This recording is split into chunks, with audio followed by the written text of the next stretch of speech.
नमस्कार, मैं हूं नारायण शर्मा और आप देख रहे हैं ANS न्यूज़ 24 चैनल। अब खबरें विस्तार से। राजधानी रायपुर के नकटी गांव में की गई ग्रामीणों की बेदखली की कार्रवाई के बाद ग्रामीणों का शासन प्रशासन को लेकर गुस्सा चरम पर है, क्योंकि एक तो बरसों से रह रहे ग्रामीणों को अतिक्रमण के नाम पर वहां से हटा दिया गया।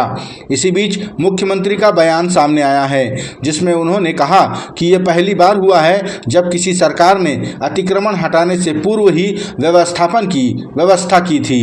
देखिए, नकटी में जहाँ तक वो लोग अतिक्रमण किए हुए थे सरकारी जमीन में, और ये पहली बार हुआ है कि सरकार उनको EWS का मकान, करीब 66 परिवार को EWS का मकान तुरंत, मतलब जिस दिन उनका बेदखली किया गया उसी दिन उनको और दूसरे दिन मकान दिया गया है। ये पहली बार किसी सरकार ने किया है। बाबा गुरु घासीदास की तपोभूमि गिरौदपुरी में शासन द्वारा बनाए जा रहे शेड का विरोध सतनामी समाज कर रहा है। समाज के साथ इस विरोध में पूर्व मंत्री रुद्र गुरु भी शामिल हैं। उन्होंने कहा कि ये शेड विपरीत दिशा में बनाया जा रहा है, जिससे यहाँ आने वाले भक्त और लाखों लोगों को दिक्कत होगी, क्योंकि मेला दर्शन के समय श्रद्धालुओं की सुरक्षा को लेकर की जाने वाली व्यवस्थाओं में ये शेड बाधक बनेगा। उन्होंने कहा कि इसके निर्माण के पूर्व ही समाज द्वारा मौखिक और लिखित शिकायत प्रशासन से की गई थी, लेकिन कोई ध्यान नहीं दिया गया। लेकिन जो परंपरा है, जो गिरौदपुरी का नियम है, उसके हिसाब से आप काम करवाइए, ताकि भूया नपैया लोगों को भी दिक्कत ना हो और आगे चल के रोड भी ब्लॉक ना हो। क्योंकि आगे जाके जब इन लोग इसको जब शेड को जब इनके द्वारा मोड़ा जाएगा, तो जो दर्शनार्थी अमृत कुंड जाते हैं, चरण कुंड जाते हैं नीचे तरफ दर्शन करने के लिए, वो रास्ता भी न बाधित होगा। और सबसे बड़ी चीज़, मेले के समय मुख्य मंच में वहाँ पे जो कार्यक्रम होते हैं तो उस समय भीड़ बहुत हो जाती है, तो उस समय भूया नपैलों की सुरक्षा का भी सवाल रहता है। तो उन सबको देखते हुए हमने कई बार समाज के लोगों ने, हमारे महंत लोगों ने मुख्यमंत्री जी से न चर्चा की, कलेक्टर से चर्चा की, पहले मौखिक चर्चा की कि हमें लगा कि शायद ये समझ जाएंगे। फिर लिखित में भी आवेदन दिया गया है, लेकिन उसके बावजूद भी अपनी मनमानी दिखाते हुए, सामाजिक परंपराओं को ताक में रखते हुए, नियमों को तोड़ते हुए गलत साइड से निर्माण किया जा रहा है, जिससे भविष्य में पूरा गिरौदपुरी और जो हर साल जो मेला होता है वह डिस्टर्ब होगा।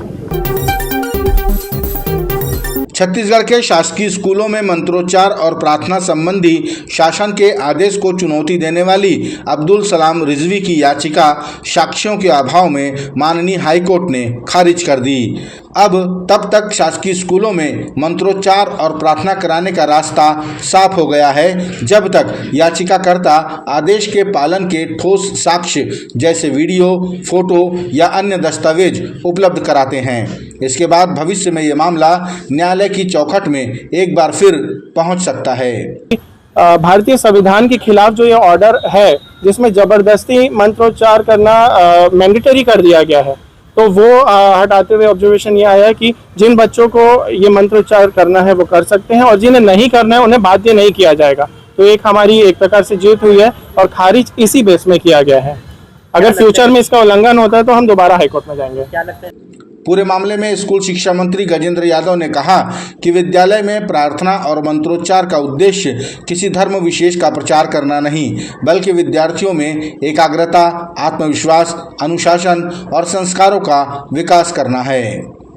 और आज यह बात साबित हुआ, कांग्रेस जो लगातार देश में, राज्य में तुष्टीकरण की नीति अपनाती है, और आज माननीय उच्च न्यायालय ने उनके मंसूबों को में पानी फेर दिया।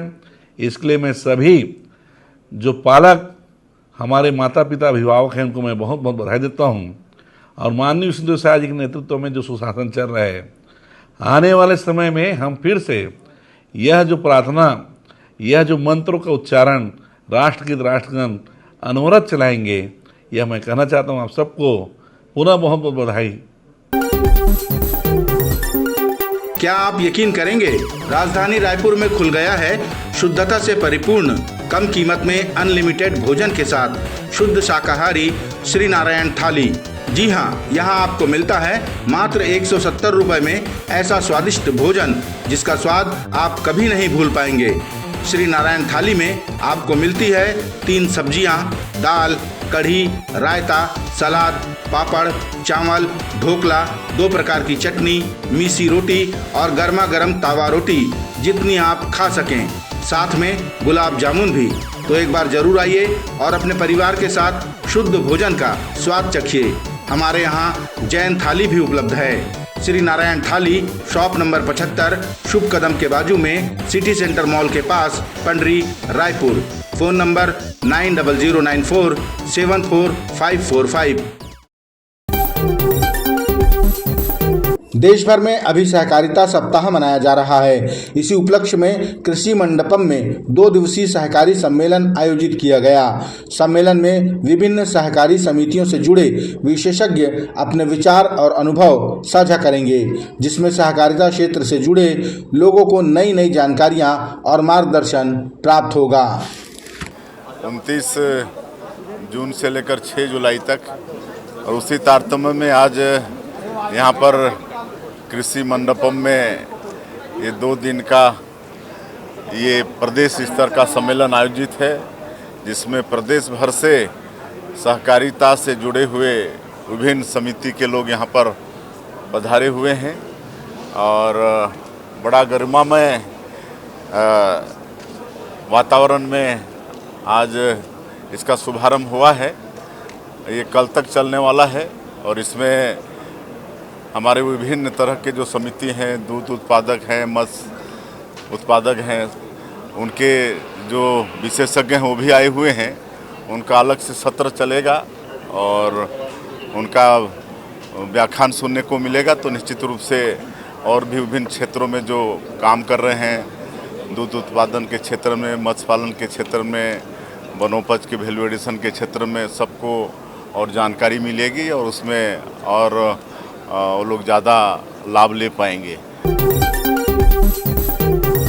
जांजगीर चांपा जिले के डोंगा कोहरौद गांव के ग्रामीण सड़क निर्माण की मांग करते करते अब आमरण अनशन के साथ बारिश में भीगते हुए चक्का जाम पर उतर आए हैं।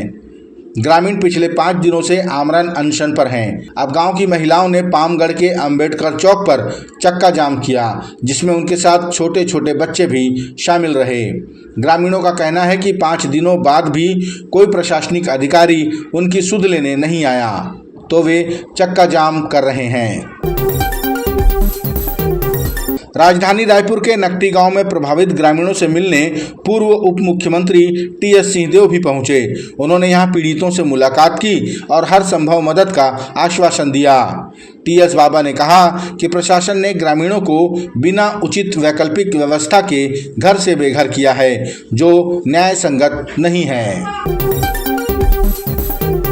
प्रदेश के वित्त मंत्री ओपी चौधरी का नाम जोड़कर कथित फर्जी ऑडियो प्रसारित करने वालों के खिलाफ कार्रवाई की मांग करते हुए भाजपा के प्रदेश प्रवक्ता गौरी शंकर श्रीवास ने सिविल लाइन थाने में लिखित शिकायत सौंपी है और कड़ी कार्रवाई की मांग की है। ये थे आज के प्रमुख समाचार। आप देख रहे थे हमारा लोकप्रिय यूट्यूब चैनल AINS न्यूज़ 24। अब हमें इजाज़त दीजिए। कल तक रोजाना की ताज़ा खबरों के लिए आप देखते रहिए हमारा लोकप्रिय यूट्यूब चैनल। हमारे यूट्यूब चैनल को लाइक, सब्सक्राइब और बेल आइकन का बटन दबाना ना भूलें। नमस्कार।